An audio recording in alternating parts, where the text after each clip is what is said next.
আল্লাহু আকবার। 2026 সালে পবিত্র রমজান মাস কিন্তু একেবারেই নিকটে চলে এসেছে।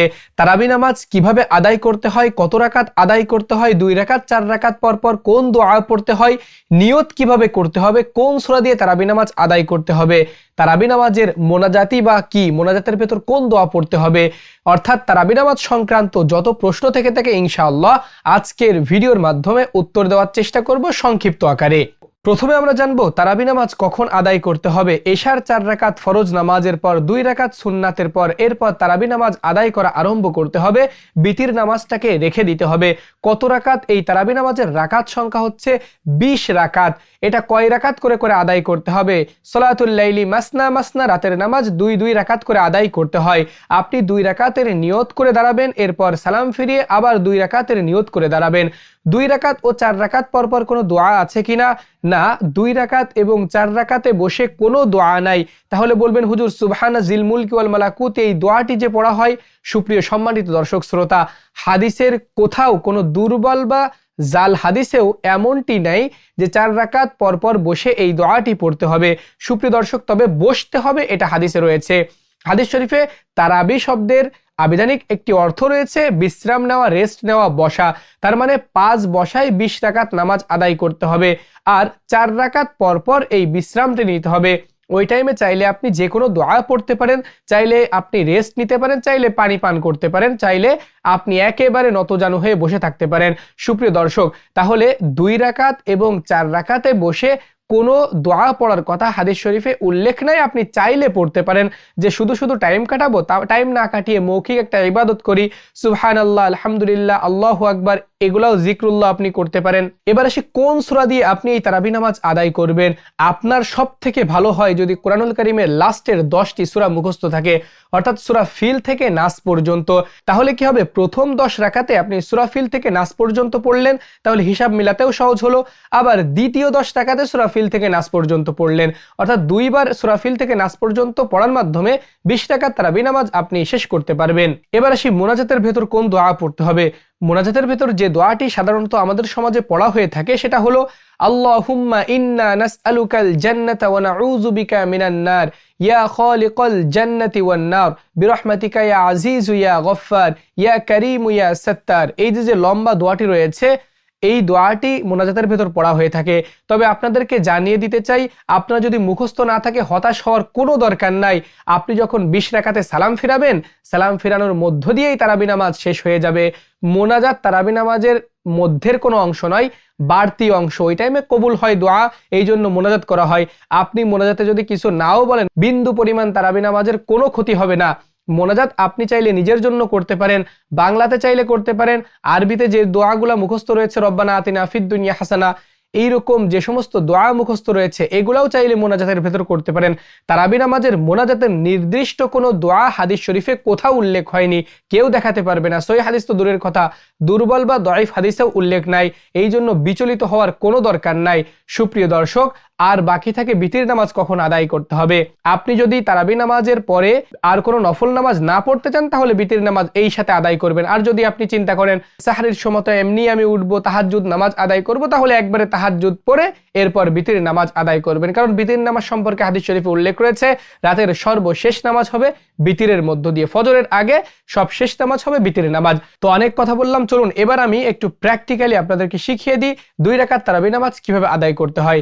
আর 2 রাকাতে বসে কিন্তু বিশ্রাম নেওয়া লাগবে না, 2 রাকাত করে 4 রাকাত নামাজ আদায় করে এরপর বিশ্রাম নিতে হবে। তো চলুন তারাবি নামাজ কিভাবে আদায় করতে হয় দেখে নেই। তবে নিয়ত করবেন, আমি কিবলামুখী হয়ে তারাবির 2 রাকাত সুন্নাত নামাজ আদায় করার নিয়ত করলাম।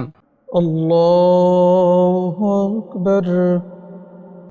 سبحانك اللهم وبحمدك وتبارك اسمك وتعالى جدك ولا إله غيرك أعوذ بالله من الشيطان الرجيم بسم الله الرحمن الرحيم الحمد لله رب العالمين الرحمن الرحيم مالك يوم الدين إياك نعبد وإياك نستعين اهدنا الصراط المستقيم صراط الذين أنعمت عليهم غير المغضوب عليهم ولا الضالين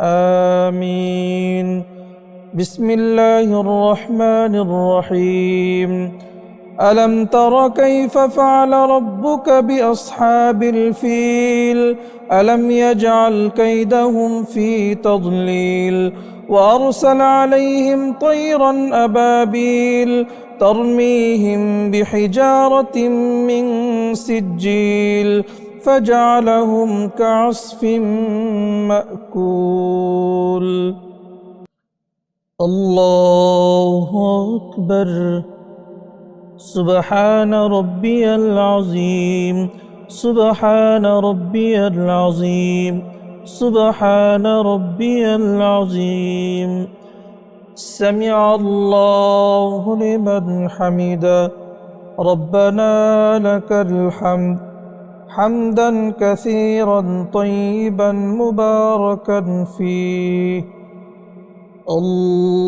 الله أكبر سبحان ربي الأعلى سبحان ربي الأعلى سبحان ربي الأعلى الله أكبر رب اغفر لي الله أكبر سبحان ربي الأعلى سبحان ربي الأعلى سبحان ربي الأعلى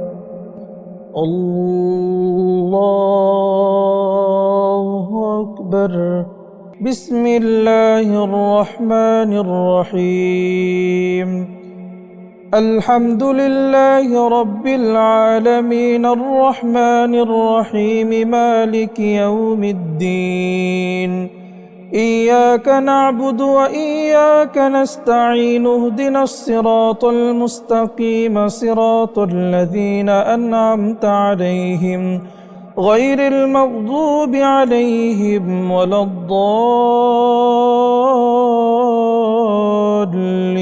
الضالين آمين بسم الله الرحمن الرحيم لإيلاف قريش إيلافهم رحلة الشتاء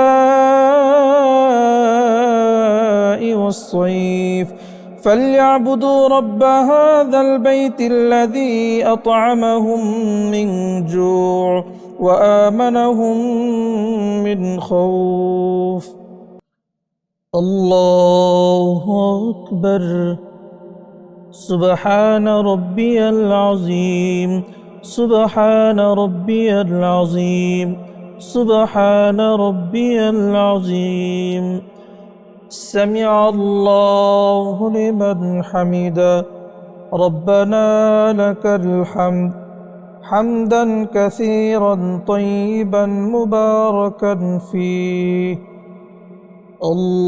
الله أكبر سبحان ربي الأعلى سبحان ربي الأعلى سبحان ربي الأعلى الله أكبر رب اغفر لي الله أكبر سبحان ربي الأعلى سبحان ربي الأعلى سبحان ربي الأعلى الله أكبر التحيات لله والصلوات والطيبات والسلام عليك أيها النبي ورحمة الله وبركاته السلام علينا وعلى عباد الله الصالحين أشهد أن لا إله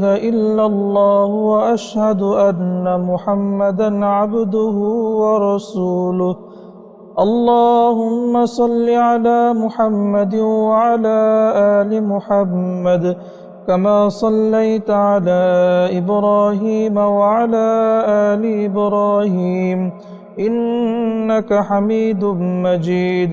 اللهم بارك على محمد وعلى آل محمد كما باركت على إبراهيم وعلى آل إبراهيم إنك حميد مجيد.